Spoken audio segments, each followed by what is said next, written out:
Au-delà de la traque des grands truands comme Mérine, Besse ou Villequet, on y découvre, je dirais, surtout la passion d'un homme pour son métier, bien sûr les coulisses de la brigade anti-gang et le souvenir d'une époque de très grande violence avec les braquages de voyous évidemment, mais aussi les attentats, les premières prises d'otages politiques et les enlèvements de personnalités comme le baron Ampin dont nous parlerons dans un instant. C'est une affaire, on en a beaucoup parlé dans la mesure où la personnalité de la victime, puis le contexte également, le contexte familial, le contexte oui, donc puis toute sa vie avait été mise sur la place publique. Hein, ça, c'est... Oui. Alors vous dites que vous l'avez revu au cours comme ça par hasard dans un aéroport. Oui.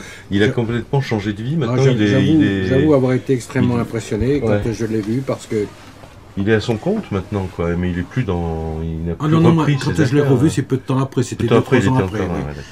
Mais j'avoue, quand je l'ai rencontré à Casablanca, dans les couloirs de l'aéroport, j'étais avec 2 ou 3 collègues et de voir cet homme brillant, qui avait une allure physiquement, et là, seul, avec sa petite valise, courbée,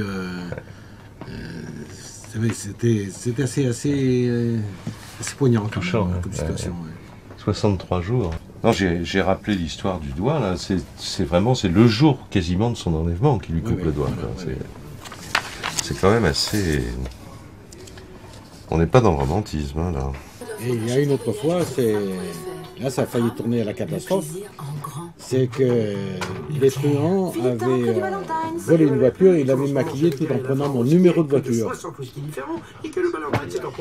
Et alors, ma voiture de service, tout à fait banalisée bien entendu, mais heureusement j'étais sur les ondes et j'entends mettre en observation la voiture, les gangsters se sont enfuis à tel endroit, et je me trouvais, c'était dans le secteur de la porte de la Meuse, je me souviens.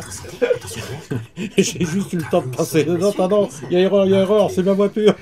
Bon, au départ, il y a eu donc un cafouillage. Mais imaginons un seul instant que je sois avec 3 ou 4 collègues dans la voiture sans être à l'écoute radio, c'est ce qui est arrivé. Ça aurait pu... voilà. Il y avait des barrages. Quand même bien la vôtre, c'était pas des... Ah non, puis la même marque de voiture et tout, il n'y a pas de problème. Ah oui. Comment ça s'est terminé?